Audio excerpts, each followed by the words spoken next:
Assalamualaikum. Kali ini mampir ketemu abangan saya juga, namanya Bang Iwan. Gimana Bang? Apa Bang? Alhamdulillah sehat. Assalamualaikum warahmatullahi wabarakatuh. Beliau seorang aktivis dan juga organisatoris ya. Sekarang fokus di Garda BNI Bang. Ya, Garda BNI. Garda BNI itu apa Bang? Kalau Garda BNI ini panjangan ini gabungan Aliansi Rakyat Daerah, Gabungan Aliansi Rakyat Daerah untuk Buruh Migran Indonesia. Buruh Migran Indonesia. Kalau sekarang kan namanya Buruh Migran ya. Kalau dulu kan TKI, ya kan? Tenaga Kerja Indonesia. Betul lah. Kita menyebutkan Buruh Migran Indonesia bilang. Dari TKI ke Buruh Migran gitu ya. Iya, migran TKI ya, TKI TKW itu penyumbang devisa terbesar ya Bang. Betul lah. Dia punya devisa terbesar, tapi juga masalah juga besar di sana gitu, banyak masalah juga di sana. Makanya banyak badan-badan atau lembaga yang kemudian mencoba membantu saudara-saudara kita yang kerja di luar negeri gitu, entah masalah overstay ya Bang, overstay, terus juga masalah hukum dan sebagainya. Sebetulnya masalahnya apa ya sih Bang? Jadi sebelum saya cerita masalah-masalah ya, saya mau memperkenalkan diri dulu. Boleh ya. Tadi kita belum formal ditanya. Ya sebenarnya nggak boleh santai. Ya nggak boleh santai. Kita mau bisa sambil hujan-hujan ya. Oh iya. Jadi Garda BNI ini adalah salah satu badan otonom daripada Partai Kebangkitan Bangsa. Dari mulai tingkat nasional, bentuknya DPP ya, DPP Garda BNI. Kalau saya ini selaku ketua Garda BNI Dewan Pimpinan Wilayah Provinsi DKI Jakarta. Jadi tadi dibilang sama saya Bang Iwan ya kan, nama lengkap Saleh Setiawan. Iya, Saleh Setiawan. Ada juga yang manggil Bang Saleh. Oke. Jadi Saya kenalnya Bang Iwan, Bang Saleh. terserah deh ya, Bang Iwan, Bang Saleh, Bang Setiawan. Oke. Nah kemudian di PKB ini ada 5 badan otonom. Ada Garda BNI, jadi memang kita lebih fokus, tugas kita adalah untuk mengurusi buruh-buruh migran. Nah ini kita punya cabang sampai ke luar negeri. Yang terutama yang banyak ada PMI-nya ya, perjanjian Indonesia. Misalnya ada yang di Taiwan, ada yang di Hong Kong, ada yang di Jepang, Korea, Mesir, Arab Saudi, Sudan, Brunei, Malaysia, ya kurang lebih itu, tapi saya nggak hafal. Ada berapa yang lebih hafal itu ketua DPP nasional. Ketua kami namanya Mas Maksudari, ketua DPP Garda BNI tingkat nasional. Dia pun sehari-hari merupakan aktivis buruh. Kemudian di Banom ini, di PKB ini ada 5 Banom yang aktif. Kami dari Garda BNI, ada lagi Garda Bangsa. Garda Bangsa ini ngurusin anak-anak muda. Anak muda. Kemudian ada Gemasada. Gemasada itu lebih kepada mahasiswa. Kemudian Tumbuhan Bangsa. Sudah jelas ya namanya Tumbuhan Bangsa ya. Semua ya. Nah, terakhir ada Gerbang Tani. Ini urusannya ke pertanian dan untuk sekitarnya. Oh bisa. Nah, kemudian untuk DKI Jakarta, dan sebenarnya kami ini nggak terlalu banyak permasalahan di DKI, karena PMI ini banyaknya adanya di Jawa Timur ya. Mungkin Bang Iro tahu ya, Jawa Timur, Jawa Barat, yang paling banyak produk PMI itu luar negeri. Jawa Tengah tidak terlalu banyak. Nah, rekan-rekan saya nanti itu yang lebih banyak masalahnya di sana gitu. Jadi kalau DKI ini ya kami ini nanti akan lebih menjurus kepada pergerakan buruhnya. Gitu ya. Karena kan kita mengurusi buruh juga, itu perjanjian juga. Karena kita ini daerah khusus kota Jakarta, perjanjiannya tidak terlalu banyak, masih tidak ada, ya kami nanti lebih fokus pada buruhnya. Gitu kurang lebih. Oh gitu ya. Ya ini Garda BNI ini salah satu banom dari salah satu partai di Indonesia, yaitu PKB. Tapi yang saya mau garis bawahi adalah channel ini tidak hanya mewakili satu partai saja. Jadi bagi teman-teman yang ada di partai politik lain dan sebagainya, ya silakan aja mampir di sini gitu. Yang penting untuk kemaslahatan bersama gitu ya Bang. Kebetulan memang Bang Iwan ini kenal lah gitu. Jadi kawan lama. oh, beliau senior lah, beliau senior. Jadi jadi kebetulan beliau mampir, saya yang mampir ke tempat beliau silaturahim. Jadi sekalian bahas masalah migran ya Bang, ya, karena migran sekarang fokusnya di migran. Memang banyak isu ya, banyak isu permasalahan TKI, permasalahan migran. TKI kan udah dirubah ya istilahnya, TKI udah dirubah pasal Pekerja migran migran Indonesia PMI. PMI, pekerja migran Indonesia. TKI sekarang dirubah jadi PMI, pekerja migran Indonesia. Jadi kemarin kan banyak isu, bukan banyak isu ya, banyak kasus, banyak permasalahan lah sebetulnya. Padahal mereka ini pejuang-pejuang devisa gitu untuk negara kita gitu. Tapi memang permasalahan apa aja sih Bang? Jadi gini ya, permasalahan itu diantaranya ya, pekerja migran Indonesia ini ada yang dia sudah bekerja resmi di luar negeri melalui agen gitu ya, atau pengerahkan pegawai resmi. Tapi begitu sampai di luar negeri, mereka tergoda, teriming-iming oleh pihak lain, mereka pindah bekerja di majikan lain. Oh gitu. Ini jadi masalah, karena apa? Artinya kontrak-kontrak faktual mereka kan tidak berlaku, gitu kan. Nah ini masalahnya akan timbul begitu mereka mengalami permasalahan pekerjaan dengan majikan yang baru. Gitu. Itu salah satu. Kemudian masalah adalah hamil di luar nikah. Hamil di luar nikah. Iya. Jadi kan ya kita paham lah ya, manusiawi gitu kan. PMI di sana bisa jadi mungkin dia masih single, lajang, perempuan ketemu yang single juga, ya kan, ketemu single juga, lajang, pacaran lah gitu. Pacaran atau nikah ya. Kalau nikah sih ya nikah pun berarti kan tidak nikah resmi ya, artinya nikah di luar sana, nikah siri. Kalau yang ini yang masalah yang pacaran kita hamil, ini kan jadi masalah. Jadi masalah untuk semuanya, termasuk pemerintah Indonesia jadi masalah semua, ya kan? Kemudian gimana itu bisa begitu yang terjadi kan? Ya, karena ini di luar juga kontrol juga, di luar kontrol. Gitu. Ada lagi masalah lain, akhirnya masalah misalnya yang ketiga masalah kecelakaan kerja. Ini kalau mereka artinya emang yang sudah terdaftar resmi ini kan, tidak balelo, dan mereka artinya jaminannya cukup lah. Gitu. Tapi ini kembali tadi yang dia bekerja di luar kontrak resmi, istilahnya. Ini menjadi masalah karena asuransi itu tidak menanggung, gitu kan. Dan pemerintah juga ini harus berjibaku nih untuk mengurusi mereka. Ya, atau kalau sampai cacatnya permanen itu kan jadi urusan harus dipulangkan segala macam. Ya banyak permasalahan untuk pekerjaan Indonesia di luar negeri. Ya itu perkara itu. Maksudnya sebelum mereka berangkat kan seharusnya dipersiapkan gitu ya Bang ya, persiapan kemampuan, skillnya, juga pengetahuannya dan sebagainya. Itu permasalahan awalnya di mana sih Bang? Apa di agennya ya, atau di personalnya ini gitu ya? Kalau mereka dari awal kan pasti ya mereka pelatihan, belajar, pendidikan, dengan dokumen semua kan diurus, medical check up semua diurus. Itu yang tadi salah satu permasalahan. Mereka sampai bulan negeri, mereka tergoda oleh agen lain atau pihak lain. Mau kerja di sini gak gitu kan? Lebih menarik lah, ini bisa, katanya ternyata ya PHP gitu kan. Mereka lari dari majikan yang lama, itu sudah menjadi masalah. Seperti itu. Sudah menyalahi kontrak kerja dan sebagainya gitu ya. Pada akhirnya mereka dengan kerja di tempat lain dan kontrak kerjanya itu ilegal gitu, karena mereka tinggal di luar negeri yang punya hukum tersendiri gitu ya Bang.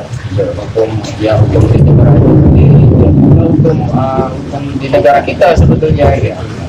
Karena mereka sendiri yang itu ya, yang sudah mengatur di sini. Tapi misalkan ada imigran terus terjerat hukum ya hukum, entah permasalahan itu dibuat sendiri atau memang kayak kasus yang sudah kan kebanyakan misalkan karena alasan membela diri kemudian mereka membunuh majikannya, kemudian terjerat hukum di negara itu yang kebetulan memang hukumnya agak lumayan berat gitu, entah itu hukuman mati dan sebagainya, itu kan agak riskan juga ya gitu. Nah kalau kayak gitu sebetulnya si imigran ini harusnya lapor kemana Bang? Ya nomor satu adalah ini tetap ya, kalau negara bertanggung jawab kan terhadap semua masyarakatnya. Baik yang berada di luar negeri berarti kan kedutaan besar atau konjen yang ada di negara tersebut yang akan turun tangan gitu ya. Selain dari Kementerian Negara sendiri ada badan yang namanya BP2MI. BP2MI. BP2MI. Ada BP2MI, Badan Perlindungan Pekerja Migran Indonesia. Ini memang sengaja dibentuk oleh pemerintah ya untuk menangani masalah-masalah ini. Ya misalkan di Jeddah atau di Malaysia atau dimanapun ya, di negara manapun, bagi TNI yang terjerat masalah itu bisa lapor di BP2MI gitu ya, BP2MI atau di kantor konjen setempat ya. Oh gitu. Sebetulnya para imigran itu di sana punya komunitas ya Mas? Ada kan ya komunitasnya. Karena jangan-jangan pas mereka terjerat masalah, si teman-teman sekitarnya nggak ada yang tahu nih, gitu. Ya sekarang kan zaman canggih ya, ada WhatsApp. Gitu. Kan? Sekarang ada WhatsApp, bisa ada grup WhatsApp gitu. Nggak mungkin, kecuali emang yang mereka mungkin majikannya sangat strong kan, ada mungkin ya nggak boleh pegang HP, pegang apa, itu masalah nih gitu. Tapi sebanyak dia masih bisa pegang HP, pasti kan segala informasi akan sampai. Seperti itu. Iya, itu dia. Kemudian ya keluar negeri dengan harapan ya bekerja, dapat uang ya, demi kesejahteraan layak ya. Tapi kemudian di luar negeri juga ternyata banyak masalah sebetulnya para PMI ini, para saudara-saudara kita yang jadi buruh migran ini gitu. Tapi memang yang diperlukan memang skill ya Bang, pertama skill, pengetahuan negara tujuan gitu ya, izinnya legalitas, dan juga bahasa ya, bahasa juga penting gitu, bahasa penting gitu. Tapi memang di negara, ya maksudnya di dalam negeri sendiri untuk pekerja itu memang lapangan kerja emang kurang gitu Bang. Kalau lapangan kerja ini kan ini ranahnya pemerintah ya, dan negara. Cuman ini ada satu juga yang kami di DKI ini ya, karena saya ketua Garda BIM DKI, kami punya program adalah untuk pembinaan dan pelatihan Purna PNI.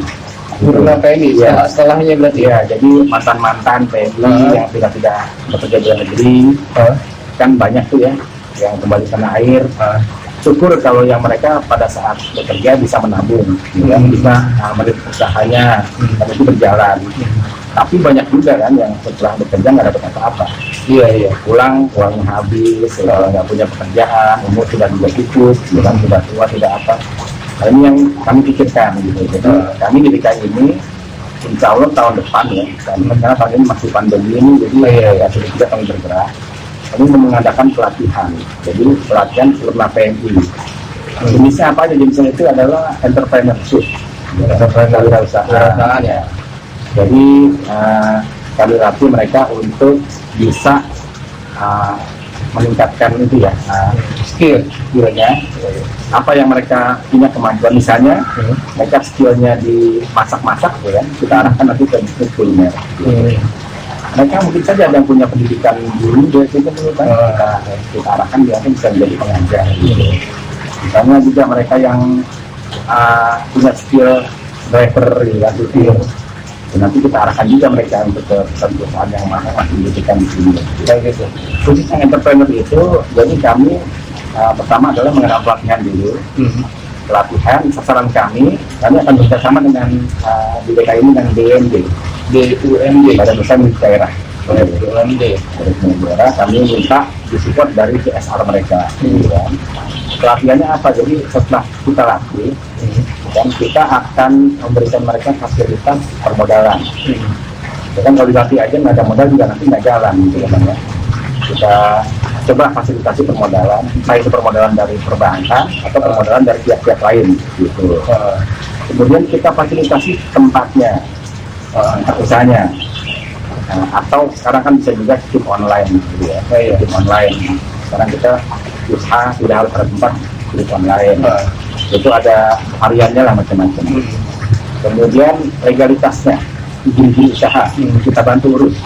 Misalnya dari produk makanan kita bantu sampai ke izin BPOM minyak 2. Terusnya sertifikasi halal dari MUI, kan? Nah itulah, nanti terakhir kita bantu jaringannya, pemasaran. Pemasarannya. Kalau mereka belum ngerti online, nanti kita akan pelatihan untuk pedagang online. Gitu. Nanti kita ajarkan mereka gimana cara-cara marketing yang baik. Jadi seperti itu.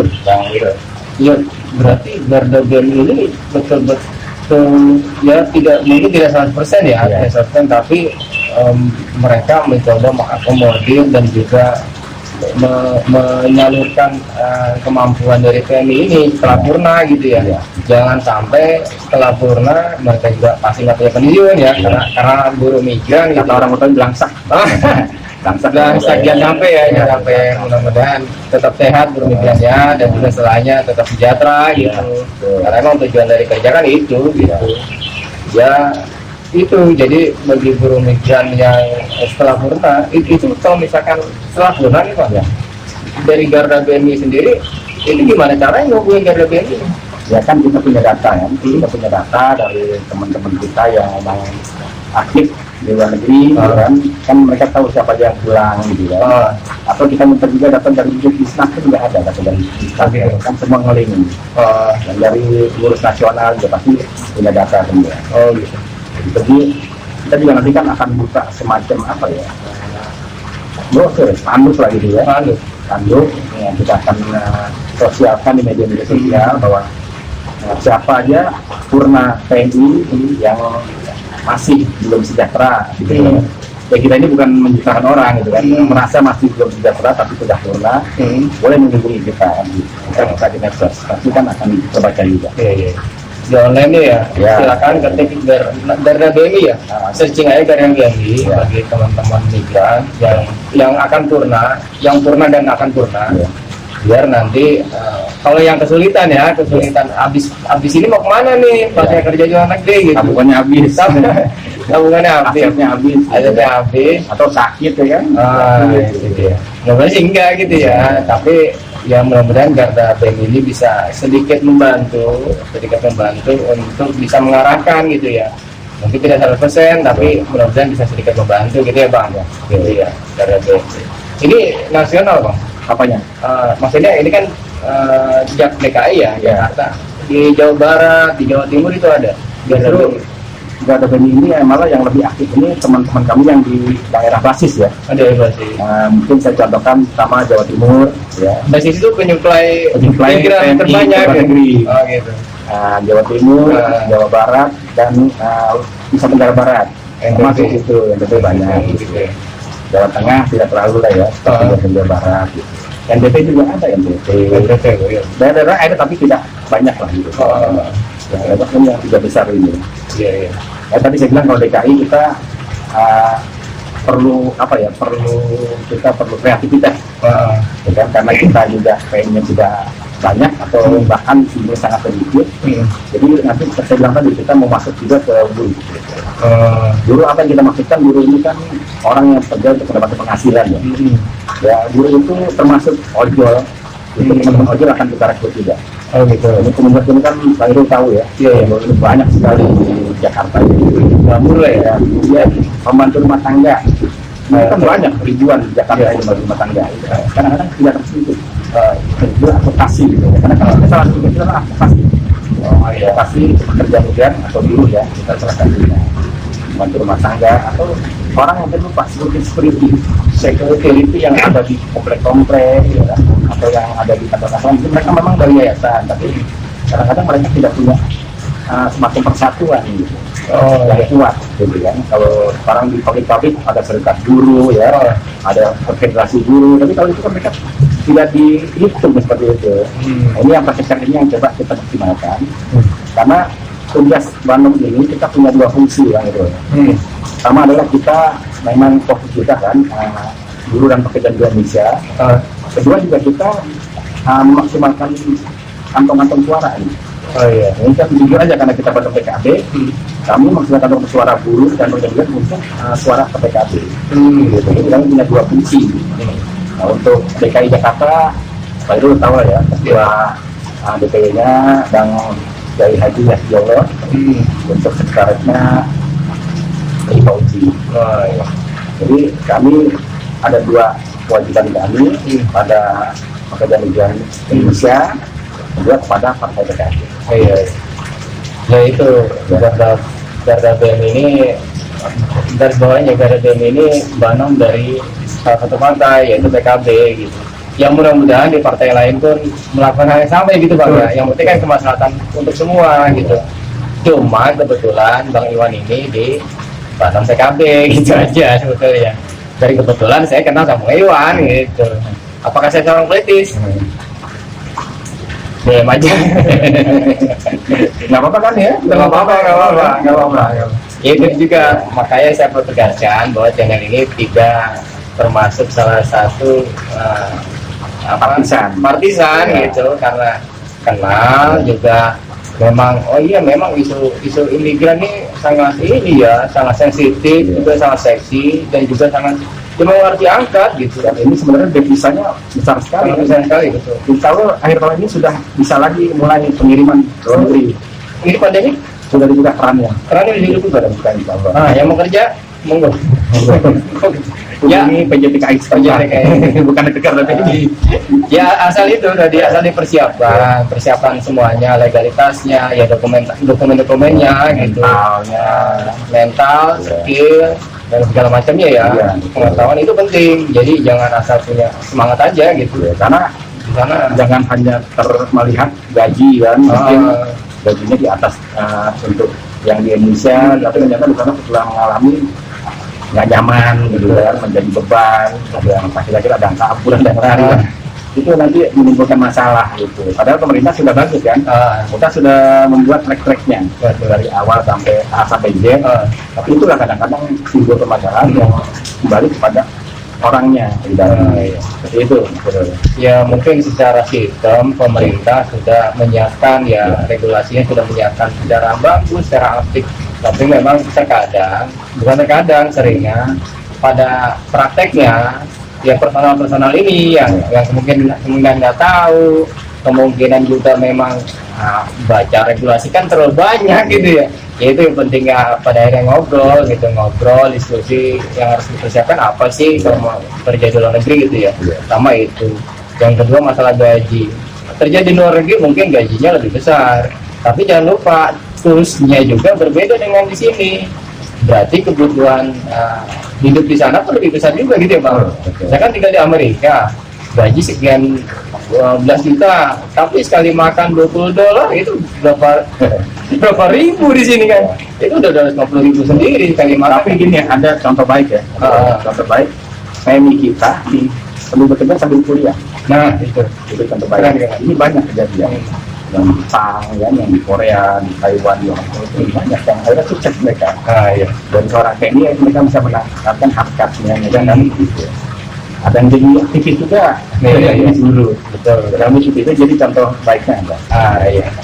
Ya sebisa mungkin mumpung masih di luar negeri, kalau memang bisa kuliah, meningkatkan pendidikan, itu kan lebih keren lagi ya Bang. Kerja sambil kuliah di mana? Kuliah di Malaysia, ya sambil kerja padahal gitu. Atau kuliah di mana? Kuliah di Jepang. Padahal ya sambil kerja gitu. Statusnya PMI tapi kuliah di sana. Kan kalau Indonesia kan yang penting luar negeri kan. Yang penting bisa luar negeri. Udah keren gitu. Iya. Yang penting sih itu dimanapun berada, yang penting belajar ya. Ya sebisa mungkin gitu. Tapi itu ya Bang. Tapi misalkan mereka terjerat hukum nih, saya hukum pancung, gitu, hukum mati segala macam, bisa nggak lapor ke Garda? Bisa ya. Kami siap dengan tim advokasi kami, dan kami akan berusaha semaksimal mungkin. Kebetulan begini, ini kan korelasinya ya. Garda BM ini kan banomnya PKB. Ketua umum PKB sekarang, kan Gus Muhaimin ini kan mantan Menteri Tenaga Kerja. Dan mereka, beliau ini sudah sangat paham masalah PMI, ngotok lah di luar kepala gitu. Sekarang apalagi di DPR kan, sebagai ketua pimpinan DPR. Artinya mungkin beliau bisa mengintervensi dengan power beliau ke pemerintah pusat atau pemerintah tempat untuk sebisa mungkin kita mengadvokasi guru-guru kita yang bermasalah di luar negeri. Itu ya mungkin nanti tekokan dari Garda BRI bisa dibagikan ke Menakar, ke BP 2MI, ke Konjen, semua masih terintegrasi ya. Pasti seperti itu. Ya itu pentingnya diskusi ya, pentingnya mengangkat isu pada akhirnya. Saya baru tahu nih kalau ada Banom yang mengusiri PMI gitu. Dan saya juga baru tahu kalau TKI sekarang diganti jadi PMI gitu. Itu manfaatnya juga Kurang up to date kayak gitu. kalau di Membaca. PKB kan ya nggak jauh juga dari NU ya. PKB ini kan anak NU. Ya mungkin saya melenceng sedikit. NU juga kan punya serikat buruh kan. Oh iya. Sarbu Musi. Sarbu Musi. Tapi dia lebih pada buruh, tidak kayak NU-nya. Ya kita kadang-kadang di daerah mesti lebih. Nah iya. Yang Sarbu Musi itu ya. Iya. Ya apapun bentuknya, apapun organisasinya, apapun lembaganya, selama itu kemaslahatan umat, kemaslahatan untuk semua, ya silakan saja gitu. Ya mudah-mudahan bisa mengakomodir saudara-saudara kita yang membutuhkan gitu ya Bang ya. Betul. Apapun itu bentuknya gitu ya, apapun bentuknya gitu. Nah untuk Garda BMI sendiri Bang, itu sebelum PMI berangkat ke luar negeri itu ada kerjasama nggak Bang? Tidak, belum ada kerjasama ya. Jadi kan kami ini kan kami ini yang lebih fokus pada advokasinya. Gitu. Advokasinya, advokasi itu kan timbul apabila sudah ada masalah. Ya. Apabila nggak ada masalah, nggak akan laporan juga mereka kan. Iya. Aman-aman aja. Iya. Gitu. Nggak ada masalah gitu. Iya. Jadi ya cuman memang jaringan kami seluruh Indonesia, seluruh dunia, kami tahu lah. Ya kan, lubang semut pun permasalahan PMI yang ada di manapun kami pasti akan tahu karena jaringan kami ada luas sekali. Gitu. Dan kami siap lah mengadvokasi. Tapi sebatas tidak ada masalah, ya mungkin juga ya kan kita intervensi mereka. Gitu. Seperti itu dan itu. Iya. Berarti memang Garda BMI ini ya coba mengakomodir saudara-saudara TNI yang migran. Tapi kalau memang sifatnya advokasi ya Bang ya, pendampingan, advokasi, peningkatan skill setelah purna itu ya Bang, setelah purna segala macam. Nanti kalau mau hubungin Bang Iwan langsung nanti nomor kontaknya saya kasih di deskripsi ya. Deskripsi Bang. Kalau untuk linknya silakan di setting aja nanti namanya Garda BMI. Ini juga tambahan nih Bang Iwan. Dulu itu banyak juga PMI yang baru turun di Bandara Soekarno-Hatta itu kena oknum. Oh iya. Pernah dengar kan ya? Pernah. Pungutan liar. Karena emang di data gitu ya. Tapi sekarang dengan perintah Presiden langsung Pak Jokowi, insya Allah aman. Gitu. Tidak ada lagi pungutan di bandara. Iya, pungli itu. Jangan tuh. Pungli di mana pun jangan. Kasihan orang udah capek-capek kerja di luar negeri kan. Di sini cuma meres aja. Ini tinggal ngambil untung aja. Jangan doling deh Pak. Jangan ya Pak. Jangan. Ya mudah-mudahan enggak ya. Ya mereka kan berangkat dari desa. Banyak kan dari desa ya. Kalau di kota saya yakin beberapa persennya lah. Berangkat dari desa dengan harapan besar untuk merubah nasib, untuk merubah keadaan keluarganya. Tapi setelah pulang kemudian dipunglikan, wah itu kejam itu, sangat kejam, kasihan, jangan banyak juga yang berhasil. Jadinya suatu desa itu yang tadinya desanya itu terkenal orang, setelah masyarakatnya banyak yang luar negeri, jadi desa yang maju, seperti desa dolar lah. Semua itu dengan dolar. Gitu. Ini kan dampak baiknya, kejadian ada juga. Iya. Iya, ada tuh beritanya memang kalau nggak salah di daerah Jawa Tengah, Jawa Timur juga galak gitu kan. Yang pasti basis ya, basis. Ketika mereka satu kampung tuh banyak yang kerja di luar negeri gitu, putra putrinya gitu, cowok-ceweknya banyak yang kerja di luar negeri. Mereka ngirim dana ke kampungnya, mau bikin jalan, mereka urunan, mau bikin tempat ibadah, masjid dan sebagainya, mereka urunan. Setelah mereka pulang ternyata desanya kembang gitu ya, dan tanah jadi mahal juga harganya. Jadi mahal. Kalah di Jakarta harga tanah sama meter. Dan di sana kalau kita mau nyari money changer mudah sekali. Oke dolar maksudnya. Jadi di desa itu kamu itu mencari money changer berjejer, money changer. Kalau di Jakarta kan agak jauh-jauh money changer. Gitu. Oh iya. Jadi emang mereka secara ekonomi nggak bisa dikatakan kalah dari ibu kota gitu, kota gitu. Pakai mata uang asing tuh. Ngeri. Nah itu dia bukan manfaat ya. PMI itu banyak sekali menyumbang untuk pengembangan desanya, negara kita segala macam. Tapi kalau dari pemerintahnya, dari para stakeholdernya itu tidak care bagi mereka, itu kan jadi masalah gitu ya Bang ya. Iya betul. Ya dolim, balik lagi dolim gitu. kenapa nggak diakomodir, kenapa tidak diperhatikan secara hukumnya, kenapa pengamanannya kayak kasus di bandara segala macam kemarin ada masalah juga, ya itu tolong diperhatikan ya, diperhatikan ya Pak. Kita mengimbau juga ya pada pemerintah agar lebih memaksimalkan pengawalannya untuk para TNI ini. Iya. Ya, betul. Ya, saya kira itu dulu Bang, nanti kita sambung lagi ya kapan-kapan. Ada pesan terakhir nggak Bang? Pesan saya yang terakhir adalah bahwa kenapa Garda BNI ini hadir gitu kan. Kami mencoba mengadvokasi, membantu para pekerja militer dan negeri yang berkegiatan tanpa pamrih ya, mengedam tanpa pamrih. Iya. Itu catatan tuh ya. Tanpa pamrih gitu. Nah, semangatnya lebih kemanusiaan. Dan tidak sampai di situ aja. Setelah purna tadi saya jelaskan, apabila ada PNI yang ternyata tidak sesuai harapan dia, setelah purna tidak tabungannya habis karena faktor tertentu ya, asetnya habis, terbengkalai lah, tidak ada perhatian dari pemerintah. Cobalah nanti kita akan membuat sebuah kegiatan, kita akan membuatkan yang intinya kita akan mengangkat kembali TNI itu dengan kondisi yang terakhir seperti apa. Tadi yang saya bilang kan, kita akan memastikan mereka, kalau mereka mau berusaha, coba kita akan kawal sampai mereka bisa mandiri, berdiri sendiri. Kurang lebih seperti itu. Ya, mudah-mudahan dari Garda BNI ini bisa tidak 100% menjadi solusi ya. Banyak hal yang perlu diperhatikan juga sebetulnya, tapi mudah-mudahan dari niat baik dari Garda BNI ini bisa mengakomodir para saudara kita yang buru migran. Bagi buruh migran yang tadi seperti Bang Iwan bilang, silahkan hubungi Garda BNI kalau memang diperlukan gitu.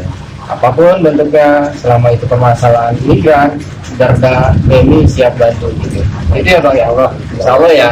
Mudah-mudahan tetap sehat semuanya, saudara-saudara yang di luar negeri sana, dan juga yang dalam negeri juga semoga tetap ya bisa bekerja ketimbang jauh-jauh luar negeri gitu ya. Mudah-mudahan juga lapangan kerja semakin besar gitu sebenarnya.